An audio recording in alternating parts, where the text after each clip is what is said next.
Hi everyone, welcome to my channel. Today I'm telling a story about an orphan boy, so let's start. The 26th story of Oliver Twist. Oliver's happiness checked. Spring flew swiftly by and summer came. One beautiful night, Rose felt as though something deadly chillness was passing over her. Her countenance has changed to a marble whiteness. Another minute it was suffused with a crimson flush, and with a heavy wildness came over the soft blue eyes. Oliver and the old lady were alarmed. In the morning, Rose was in the first stage of high and dangerous fever. Mrs. Maylie sent Oliver to get a letter for Mr. Losberne, posted to Chertsey immediately.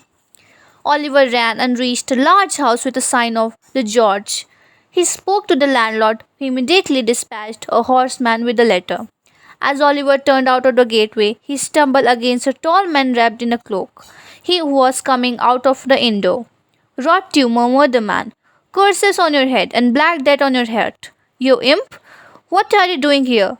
The man just fell violently on the ground, writhing and foaming in a fit.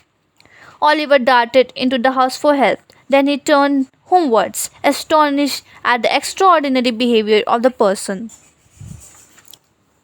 Rose Maylie had rapidly grown worse, and before midnight she was delirious. A local medical practitioner has pronounced her disorder to be incurable. Oliver could not sleep that night. He trembled with fear that something too dreadful might occur. He prayed fervently for Rose's life and health. Late that night, Mr. Losberne arrived. "It is hard," said the good doctor. "So young, so lovable, but there is very little hope." Next morning, Oliver crept away to the old churchyard and sitting down on one of the green mounds, wept and prayed for her in silence.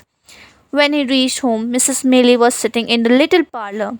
Oliver's heart sank at her sight. He learned that Rose has fallen into a deep sleep from which she would awaken, either to recovery and life, or to bid them farewell. Mr. Losberne attended to her constantly. After some time, the doctor came out. "What of Rose?" cried the old lady. "Tell me at once." "You must compose yourself," said the doctor, supporting her. "Be calm, you dear ma'am. She will live for years to come."